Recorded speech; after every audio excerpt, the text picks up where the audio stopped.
Eu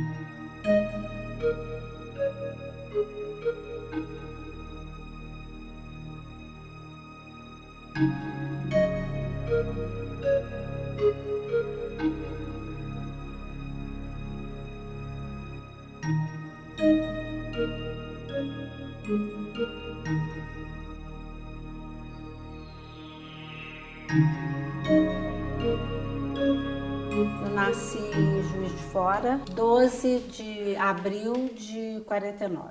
Estudei em Juiz de Fora desde de 2 anos até 12 anos. Duas escolas, uma Instituto Santos Anjos e outra Colégio Santa Catarina. Depois vim para Belo Horizonte com a minha família, com meu pai, Amadeu Helt, a minha mãe, Amélia Salgado Helt, e meu irmão, Jorge Helt. Aqui nós nos estabelecemos. Meu pai continuou com a profissão dele de alfaiate e a minha mãe era confeiteira e professora. Quando nós viemos para Belo Horizonte, ela continuou trabalhando na área de confeitaria, mas também foi para a escola pública e onde passou a fazer um trabalho com música e nutricionismo. Aqui eu terminei meu curso de 2º grau e depois fui para a Escola Guinhar, onde me formei e me especializei em gravura.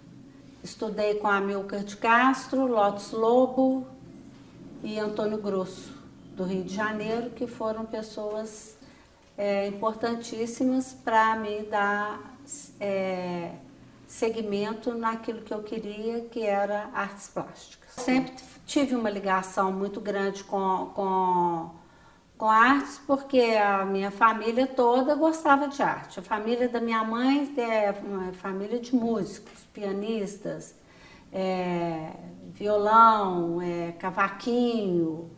E a mamãe era uma pessoa que tinha uma habilidade muito grande com as mãos.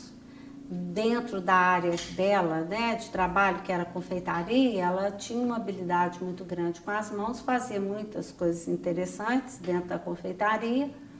E sempre tive uma ligação com música, com dança, estudei balé muitos anos, fiz piano e depois, quando vim para cá, iniciei fazendo psicologia, mas abandonei e fui para artes plásticas.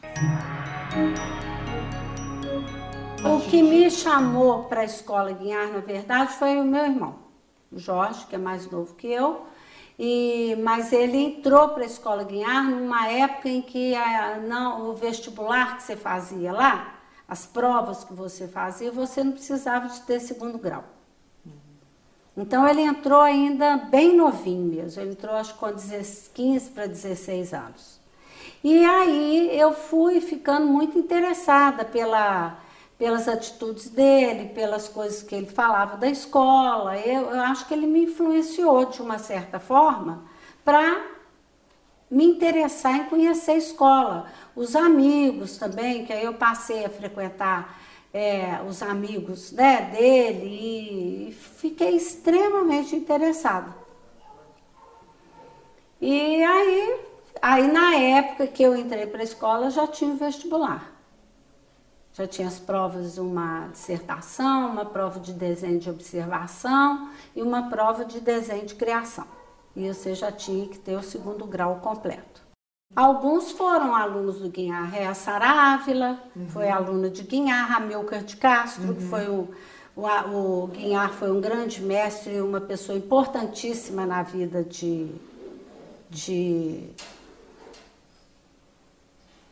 do Amilcar. No mesmo ano que eu entrei para Guinhar, no outro ano, aí nós fomos para o TU, Teatro Universitário, um grupo da escola, nós resolvemos fazer as provas do teatro universitário. Foi o Jorge Helt, que já estava também no TU, Carlos Volney, que era da Escola Guinhar, eu, e a gente resolveu fazer teatro universitário também. Uma experiência maravilhosa, eram professores geniais, né? O Carlos Leite, que era meu professor de balé no Palácio das Artes, mas dava aula lá também, o Etienne Filho, Geraldo Maier, que dava dicção, e a pessoa importantíssima, para mim, no Teatro Universitário, foi o Zé Antônio de Souza, que hoje está em São Paulo. Foi uma pessoa que influenciou muitas pessoas, né? Muitos alunos do TU. Que ele tinha um pensamento muito contemporâneo da questão do teatro e foi me ajudando, né? A ir assimilando o que eu mais queria. Nessa época eu também estudava música, dança, o teatro e as artes plásticas, né? E aí eu optei por artes plásticas. No TU eu era aluna, né? Então eu fazia todas as matérias que eram, né? Que o curso oferecia. Você tinha que vencer todas as etapas. É um curso de 3 anos. Espetáculos dentro do TU não tinha. Não, era só as experimentações dentro do teatro. Depois eu trabalhei com o Ronaldo Boschi, fiz uma peça com ele, que nós apresentamos no Teatro Marília, que foi Mirandolina, e fiz também a Sereia de Prata. Eu não quis ser atriz, quis ser artista plástica. Cheguei a uma conclusão assim que eu não sei se eu daria conta de ficar 1 mês, 2 meses, 1 ano, fazendo uma peça, sabe? Repetindo. E é claro que cada momento é um momento, né? Cada dia é um dia, mas eu acho que para mim ia ser um trabalho muito árduo. O primeiro momento era tudo, né? Era a aula da Yara Tupinambá, era a Sara Ávila, o professor Castro que dava escultura, e que tinha todas as histórias geniais para contar da escola antiga, os que tinham convivência com Guinhar, mas não com uma coisa saudosista, não, sabe? Mas, assim, impregnada, assim, das questões, das novas discussões. Sempre de novas discussões, né? O Amilcar mesmo, ele falava muito do Guinhar e tudo, mas deixando bem claro assim, o que o Guinhar influenciou ele e o que foi importante para ele. E aí, então, esses professores, como toda pessoa que está, todo estudante, tem alguns que te influenciam muito e tem outros que você tem uma mera lembrança. Né? Eu acho que é isso. Então, assim, dentro da Guinhar, teve os professores que realmente me influenciaram, alguns que eu tinha só uma relação afetiva, né? E outros que eu tinha relação afetiva e a relação também de aprendizado cultural e intelectual. A gravura foi o ateliê de Lito, né? A hora que o ateliê era muito fechado e a Lotus era uma pessoa assim, muito bacana e tudo, mas a Lotus era tida como a grande mestra da gravura dentro da escola. E o ateliê era muito organizado, muito bacana, e um dia eu fui lá e achei aquilo tudo, fiquei fascinada com a gravura e aí comecei a fazer a gravura e não abandonei mais. Quando eu falo gravura, eu estou falando da litografia, que é uma modalidade da gravura, né? Porque a gravura tem gravura em metal, a xilogravura, a litografia e a serigrafia, né? Então, eu comecei fazendo litografia. A lito, ela é o seguinte, a matriz é uma pedra, é um calcário.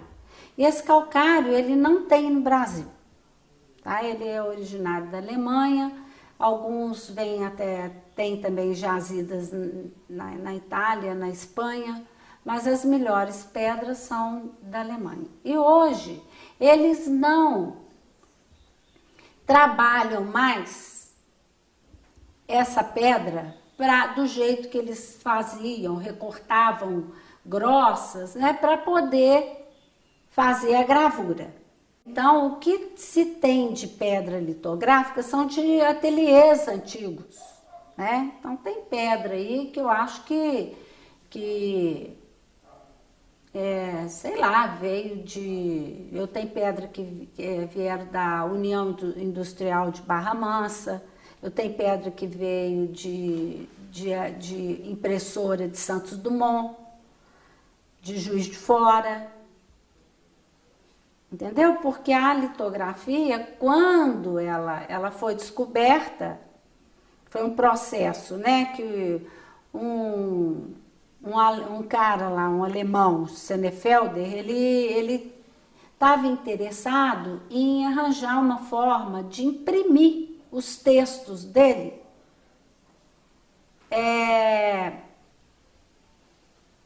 e o processo de impressão que tinha era a gravura em metal e argila. E ele foi observando e tudo, e tem até uma historinha assim que conta que ele, na verdade, as lavadeiras ficavam na beirada do rio esfregando as roupas nessas pedras. E ele começou a observar que usava-se aquele sabão de sebo, né, na época, né, eu acredito que era, né, e acho que ele começou ele começou a observar que a gordura ficava. E onde tinha a gordura do sabão, que era de sebo, a água não penetrava. E onde não tinha gordura, molhava a pedra com a água. Então a pedra absorvia ao mesmo tempo a gordura e onde não tinha gordura, a água. E ele começou a fazer umas experiências com o próprio material que ele tinha lá. Bom, enfim, aí ele descobriu esse processo. E aí começou a litografia. A litografia, inicialmente, ela começou também nesse sentido, não no sentido de arte, mas de impressão mesmo, no sentido da impressão, de panfletário, de texto, de imagens para teatro, que o Senefelder, ele tinha até um desenho, existem nos livros de gravura desenhos dele, um exímio desenhista, mas não era um artista, entendeu? Ele não tinha o caminho dele não era arte, era arte no outro sentido, mas no sentido da impressão mesmo. E aí a litografia foi, né, entrando dentro da Europa. 10 anos depois ele descobriu que a chapa de zinco, então na época era zinco, que não existia o alumínio, e que se ele desse um polimento também na chapa de zinco, que a chapa de zinco recebia gordura e água igual a pedra, né? E aí devagarzinho foi chegando o offset, né? O offset é meio que, a lito é meio que mãe do offset. A pedra, ela é porosa, né? Ela tem os poros não muito abertos, e a retícula, ela tem a retículazinha dela que você põe do jeito que você quiser, mais aberta ou mais fechada, ou então a pedra fica mais porosa ou mais lisa. Você desenha com qualquer material gorduroso, que existem os específicos para litografia.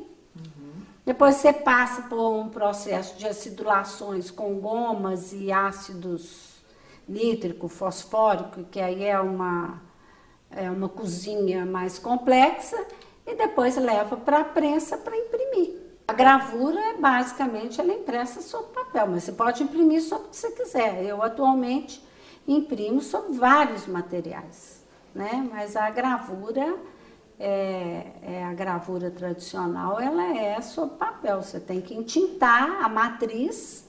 Cada vez que você vai imprimir, você tem que entintar, limpar e fazer uma prova.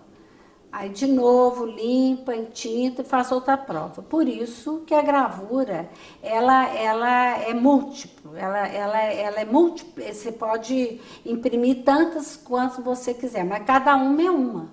Porque você não é uma máquina que você liga e sai um monte de uma vez, não.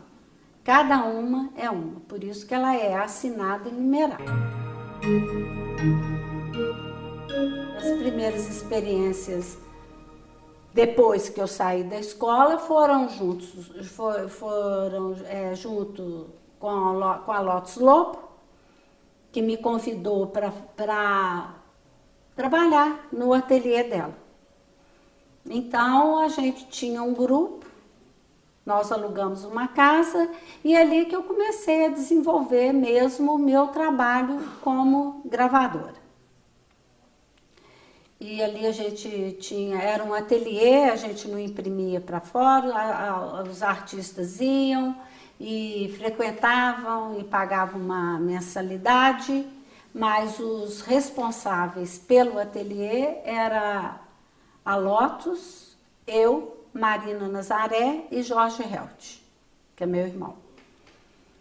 E ali a gente fez muitas experiências, e ali ia lá fazer gravura aos Maria Carmen, que hoje mora nos Estados Unidos, que frequentava direto, Carlos Volney,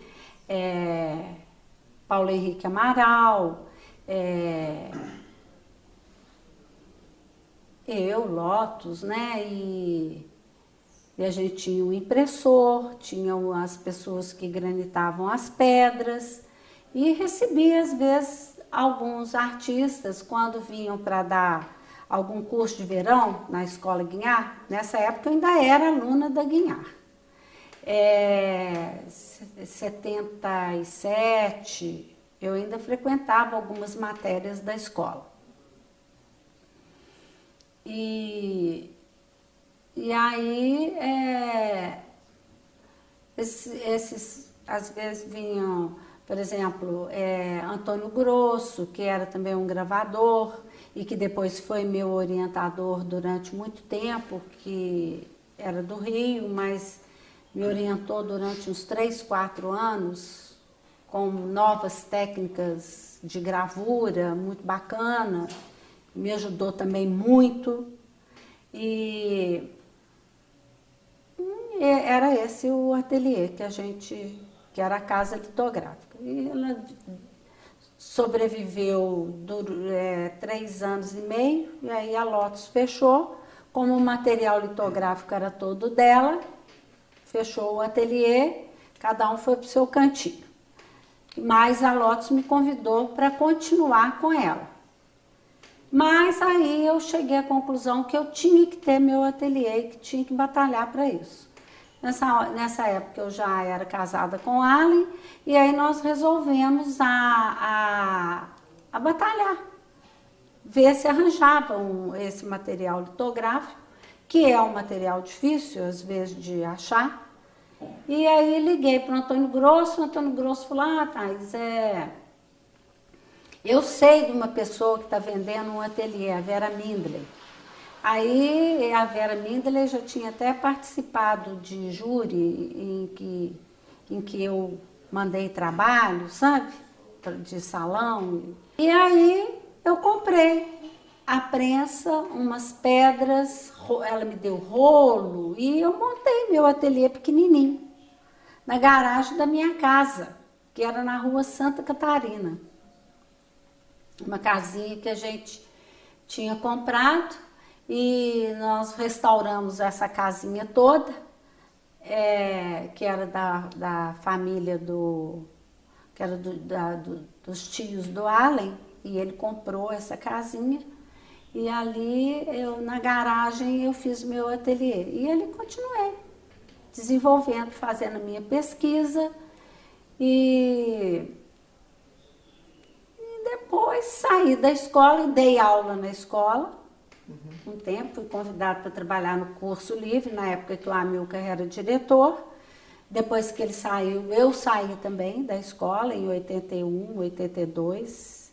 E nessa época também eu trabalhava com arte-terapia, e trabalhava no IBEC, no Pitágoras, e trabalhei também com a Fátima Pinto Coelho no gesto gráfico.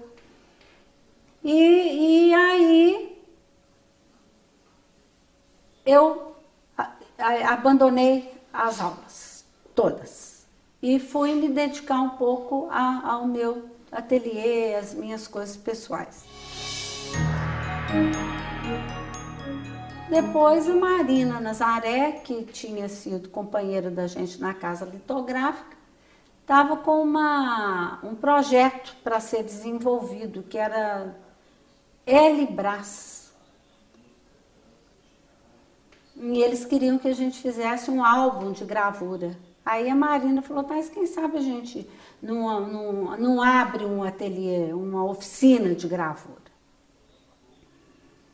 Aí eu falei, uai, eu acho legal, né, bacana. Aí juntou ela, eu, Thaís Guimarães, que é escritora, o Carlos Volney e o Jorge Helt. Aí depois que estava tudo resolvido, que a gente estava fazendo como é que chama? O regulamento, né, e as questões, discutindo as questões de como seria esse ateliê, nós colocamos o nome de Oficina 5, porque éramos 5. Aí quando estava tudo mais ou menos resolvido, o Jorge teve uma proposta, alguma coisa, o Carlos Volney falou que ele também achava que ele não ia poder se comprometer tanto com a questão do ateliê, e aí ficou eu, Marina Nazaré e Thaís Guimarães. Mas nós não tiramos o nome de Oficina 5. 89. Não tinha assim um objetivo, não. Era uma coisa assim, a gravura, ela já é, por natureza, uma coisa coletiva. Quando você fala em gravura, você já pensa no coletivo. E eu acho que é uma coisa da época mesmo, né? Se você pegar hoje essa moçada que está aí, estão todos reunindo. Eles têm, por exemplo, tem vários grupos hoje que pegam casa abandonada, né, e transformam em ateliê, entendeu? Vários artistas frequentam. Eu acho que é um pouco assim da época, da idade, entendeu? Apesar e acho que a gravura também pede um pouco isso, essa coisa da coletividade. No caso da casa litográfica, é porque a gente tinha que sobreviver. Então, pagar aluguel, água, luz e tal, então era um grupo, né? Que dividia o aluguel, pagava a luz, pagava a água, o telefone, o material de gravura. Então, tinha os mensalistas, né? E depois a Oficina 5 foi uma outra coisa. A Oficina 5, ela começou com esse projeto da Elibras, que nós convidamos alguns artistas para participar, mas que não tinham nada a ver com a oficina. Foram lá, fizeram a gravura, receberam o pagamento dele, né? Pedido, combinado, e não criavam vínculo com a oficina. Os responsáveis pela oficina eram Thaís Guimarães, Marina e eu.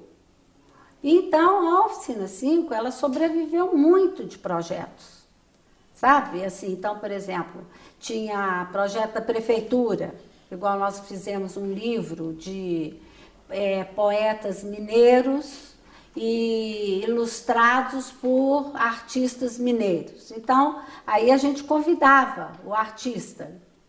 E teve projeto da Vale do Rio Doce, a paisagem, a visão do artista do Parque Municipal. Então, foi até muito bacana que o Amilcar participou, Maria Helena Andrés, Yara Tupinambá, Inimar de Paula fez algumas gravuras também, participou de vários álbuns, né? E afora isso, tinha algumas galerias que tiveram interesse em convidar artistas de fora para trabalhar na oficina. Eles combinavam lá tudo, traziam o artista, a gente trabalhava a edição e aí a galeria adquiria a edição e combinava lá com o artista do jeito que ele queria. Mas a oficina tinha a responsabilidade só de imprimir, de receber o artista para desenhar e para imprimir. Porque a litografia, ela não é um processo que você pega uma imagem do artista e reproduz. Ela realmente depende do artista para poder fazer a gravura, né? É claro que tem recursos, sim, fotográficos e tudo, mas eu acho que aí no caso tem outras técnicas, né, que preenche melhor essa questão. Então a Oficina 5 ela sobreviveu e hoje o meu ateliê ainda tem o nome de Oficina 5. E às vezes ainda recebo artistas, convido artista para vir trabalhar. Fiz um trabalho enorme para a FIENG há 3 anos atrás, muito grande, foram 17 artistas que eu convidei, né, para vir fazer a gravura. Foi um projeto maravilhoso, foi muito árduo, porque o tempo era muito curto e a lito é muito complexa, mas deu tudo certo. Na época, o pessoal da FIENG ficou muito satisfeito com o trabalho e tudo. Então, mas hoje o meu ateliê ele está aberto, sim, para novas experiências e tudo, mas é um ateliê mais hoje mais do meu uso, só do que, apesar de vir artista, frequentar, eu convido às vezes até algum aluno da escola para vir imprimir aqui, para ver alguns processos novos que eu estou fazendo, experimentando aqui no meu ateliê.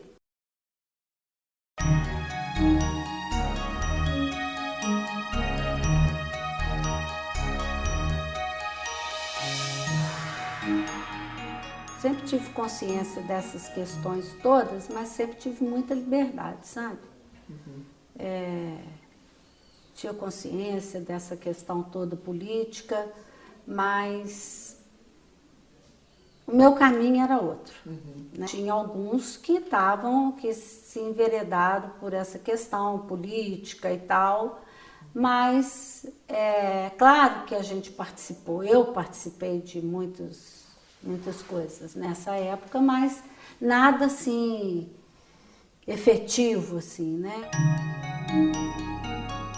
É devagar mesmo, com o tempo, né? Às vezes não são só os salões que te fazem, né? Esse reconhecimento, eu acho que a gente precisa dele até hoje, né? Então, ele às vezes é lento e às vezes ele é de imediato, né? Eu acho que vai de acordo com o artista, de acordo com o que ele trabalha, de acordo com a disponibilidade dele, né? Para poder mostrar ou não o trabalho, que eu acho que até hoje ele precisa ser reconhecido. O tempo todo, né? Você trabalha para isso.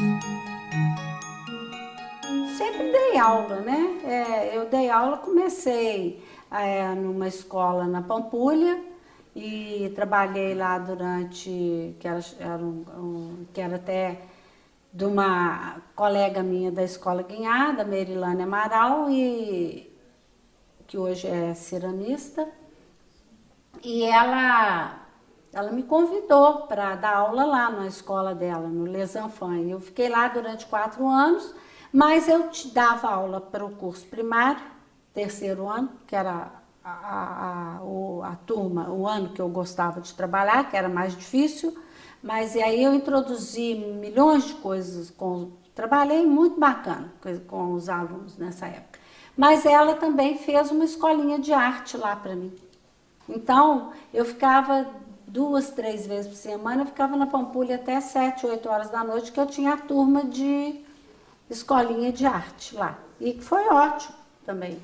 Depois saí de lá e aí começou o curso livre da Escola Guinhar, aí trabalhei no Pitágoras, isso tudo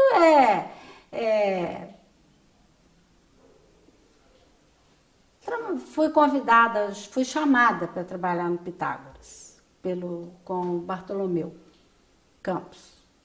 Bartolomeu. E trabalhei com ele lá, com a Fátima Pinto Coelho, aí depois também, aí fiquei lá 4 anos e aí cansei dessa coisa de aula, de aluno, de escola secundária, porque era muito aluno e o trabalho foi sempre maravilhoso, mas eu tinha outros planos, né? Que era o ateliê, que era fazer minha gravura e tal. Mas aí fui para Guinhar, trabalhei na Guinhar também, durante o curso livre. E depois, nos anos 90, final dos anos 90, me convidaram para dar aula para assumir a cadeira de litografia. Que a Lotus Lobo tinha aposentado e abriu um concurso para lito. A Escola Guinhar tem um curso que é chamado curso livre, que ele não é um curso regular, né, da escola, ele é um curso livre, que as pessoas vão, matriculam, aí tem pintura, desenho, gravura, até hoje existe, e são convidados professores de fora. Alguns outros artistas que se interessam em trabalhar no curso livre, mas ele começou há muito tempo atrás. Eu sempre pintei. Teve uma época que eu fazia retrato, estava influenciada pelos professores da escola. Então, sempre gostei de pintar, fiz vários retratos de amigos e gostava de pintar umas paisagens, usava muito guache, fazia as pinturas em guache, em acrílico. Então, não existe assim um momento assim. Até hoje eu pinto. Faço pinturas a óleo, que eu gosto muito de pintar a óleo, mas assim, o que me faz é a gravura. O desenho, a gravura e as experimentações dentro dessa área. Mas pinto também, mas não é uma coisa assim, sabe, que é marcante assim na minha carreira. É evolução mesmo, né? Você vai experimentando as técnicas, você vai entendendo melhor aquilo que você quer, você vai amadurecendo, você vai vivendo, né? Você vai estudando, você vai aprendendo, você vai observando.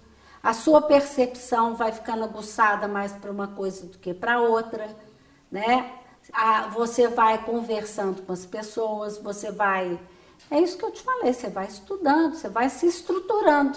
E é claro que aí o trabalho vai evoluindo, né?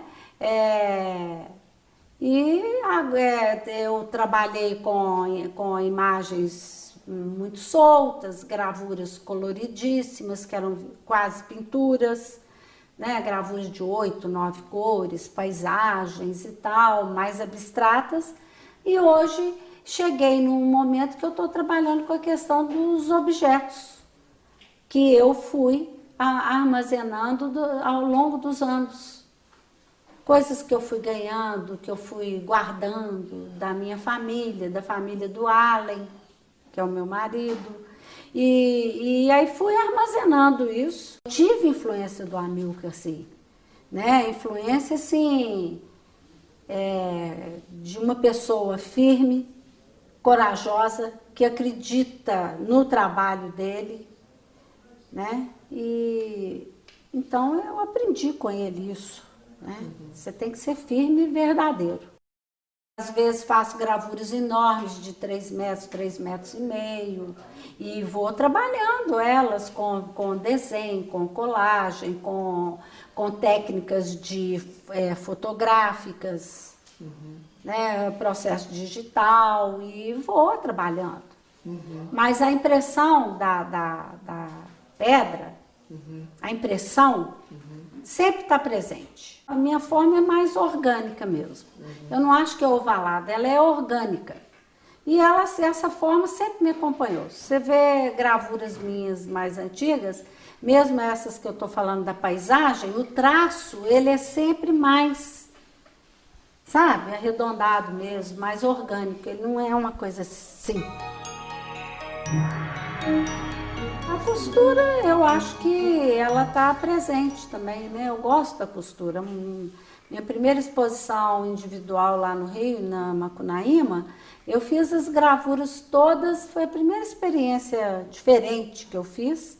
Foi com papel artesanal, que na época ainda eram papéis muito experimentais, e costura. E foi ótima essa experiência. Aí comecei a fazer gravuras maiores, em que eu emendava elas costurando, sabe?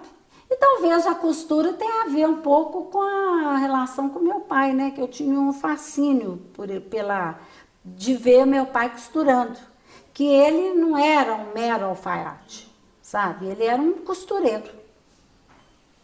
Sabe, ele fazia roupa para mim, sabe, e costurava maravilhosamente bem, tinha um bom gosto, então eu acho que pode ser um pouco disso. Eu faço uma gravura e às vezes eu coloco objetos e coisas nela que eu mesma olho e eu fico aflita de ver aquilo tão óbvio ali. Eu acho que está bonito, mas de repente está óbvio demais aquilo. Eu falei, nossa senhora, o que é isso, gente? Aí, essa coisa do velar, eu acho bonito. E a veladura tem a ver com a litografia. Que, na verdade, ela tem uma coisa de velar. A imagem, ela vela um pouco, né? Alguma coisa que você quer. Ou eu velo com o próprio papel impresso, ou com a própria impressão. Ela sempre me acompanhou. Sempre gostei. Começou quando eu era pequenininha, né? Que eu ia lá no jardim e eles ensinavam a colar, né? Todo mundo fez colagem. Rasgou o papel, recortou e colou, né? Então, eu acho que eu comecei desde a minha infância, das reminiscências, quando eu tinha 2 anos. Tem artistas que eu admiro. Rauschenberg, Lichtenstein, né? E a Kiki Smith, e entre outros. Você não faz o tipo de obra que eu faço, ainda é uma obra que tem que ser conservada, né? Tem artistas hoje que não... A obra dele é aquele momento e pronto, né? Agora, a minha, ela é uma coisa que eu mostro na moldura, ela é para pôr na parede, né? Às vezes são objetos para pôr numa mesa, mas eu tenho que ter uma preocupação, né? Com o tipo de papel, com a acidez do papel, com o tipo de tinta que você usa, é igual a pintura.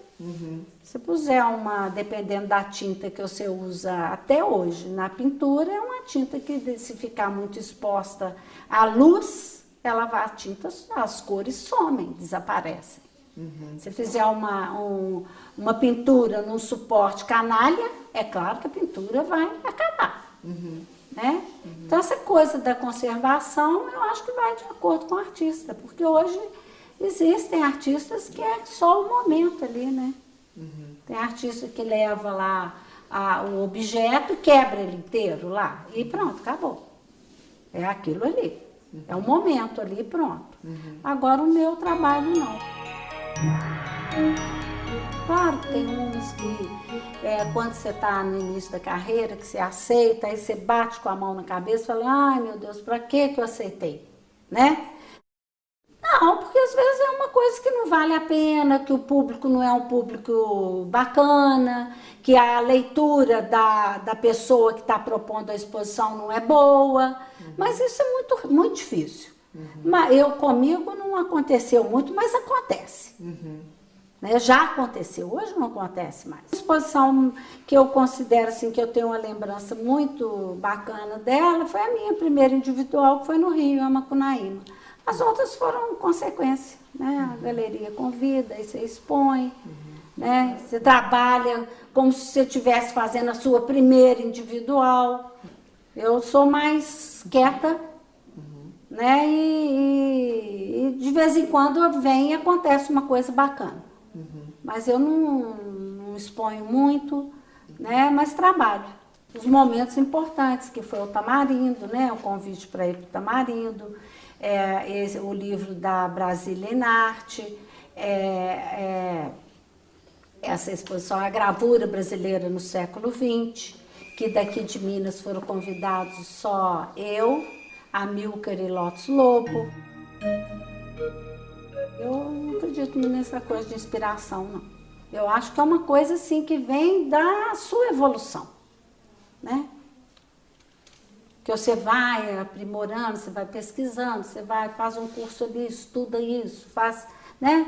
Eu acho que o artista ele tem que ter um pouco também ele tem que estudar, ele tem que ter cultura, ele tem que conhecer não só a questão da história da arte, mas da filosofia, da sociologia, né, da estética, porque aí ele vai chegando numa coisa dele. Existe o que eu estou trabalhando no momento, né? Agora eu estou trabalhando esses objetos, essas coisas que eu tenho armazenado. E eu venho assim, nossa, isso é bacana, eu vou pôr isso, comecei a imprimir a renda, comecei a trabalhar com a impressão direto dos objetos sobre o papel, a frotagem, né? E aí você vai trabalhando e vai armazenando coisa. Aí comecei a fazer umas gravuras com renda, com colcha de piquê. Aí todo mundo que tinha colcha de piquê antiga trouxe para mim. Eu tenho um amigo, Carlos Alexandre, ele um dia entrou aqui dentro com uma trouxa na cabeça, amarrada. Aí eu levei um susto, ele abriu o baú da avó dele e juntou tudo de bordado, de crochê e trouxe para mim. E eu usei praticamente tudo. A estante, ela tem a minha historinha lá. Ela é um acúmulo de objetos pequenos e de coisas que eu vou ganhando ao longo do tempo. E que de vez em quando eu vou lá e pego uma coisa e ponho na minha gravura. Meu trabalho estou fazendo ali o que eu estou pensando naquele momento. Então, eu acho até que às vezes o meu trabalho tem até muita informação, que ele é todo cheio de objetos, de peças, de rendas. Eu acho que é uma coisa que eu fui juntando e aí fui querendo transformar isso, colocar isso no meu trabalho. Esse pensamento que estava só aqui, escrito, ele virou imagem. Ele está virando imagem. Né? Está virando obra de arte. A gravura, ela é aquilo que eu te falei, ela é impressa uma a uma. Cada prova é uma. Né? Quando você vai para a prensa, você vai fazer uma edição. E ela é numerada e assinada. Né? E aí você pode fazer o que ela é mais democrática, assim, ela é mais assim, né? Você pode, de uma imagem sua, você pode fazer 30 provas, né? Que a gente nem fala cópias, né? São provas, porque, na verdade, cada uma você vai editar para fazer. Cada uma é o mesmo processo da primeira. Né? Mesmo que a prensa seja elétrica e tudo, ela tem um processo manual nela que é entintar, limpar a matriz, colocar o papel, verificar de novo se está tudo certo, a pressão e tudo, e tirar e ver se aquela prova está próxima ou igual à primeira. Né? Ela é uma coisa que ela dá mais acesso às pessoas, né? Por exemplo, ela fica mais acessível, né? Em relação ao preço. Que você pode fazer a gravura. A gravura, ela no mercado, ela tem um preço menor do que uma pintura, do que uma escultura. Por causa disso mesmo, que você faz as edições. Né? Você trabalha aquela matriz e você imprime ela quantas vezes você quiser. Porque fica... Né? Pode ter gente que, eu queria tanto ter uma pintura do fulano, né? De um artista aí. Mas ele tem gravura. Então eu acho que eu vou comprar a gravura porque eu posso ter uma obra de arte desse artista num preço mais acessível. Eu acho que assim, que a história mudou um pouco pelo seguinte, mudou e não mudou. Hoje tem vários, o que comanda hoje o mercado é o curador, né? E se o artista cai na mão de um curador, nem é isso, cai na mão. Se um curador se interessa pela obra daquele artista, ele se encarrega de levar esse artista. Independente do trabalho ser genial demais ou não ser muito genial, né? Então, eu acho que essa coisa de mercado, para te falar a verdade, eu não me preocupo muito com isso, não. Sabe? É claro que na hora que eu vendo um trabalho e que eu tento sobreviver, né? Desse trabalho que eu faço, claro, né? Mas eu acho que mudou muito tudo hoje, né? Assim, então tem artistas hoje que você vê que está no mercado de arte aí, né? Uma obra de 150 mil, né? Não sei quantos milhões, que está numa galeria não sei onde, e tem isso, sim. A dedicação é importantíssima, né? Agora, eu acho que essa questão da vocação, muitos alunos chegam lá na escola, eles não sabem direito o que eles querem. Às vezes um aluno que até tem um desenho bacana, que até pinta, e sai de lá e vai virar outra coisa. Às vezes um outro que vai experimentando coisas, que vai se descobrindo lá dentro, se torna um cara bacana, um artista, e vai fazer coisas. Sabe? Então a dedicação, a percepção é muito importante. Saber também, né? Escutar, olhar, sentir.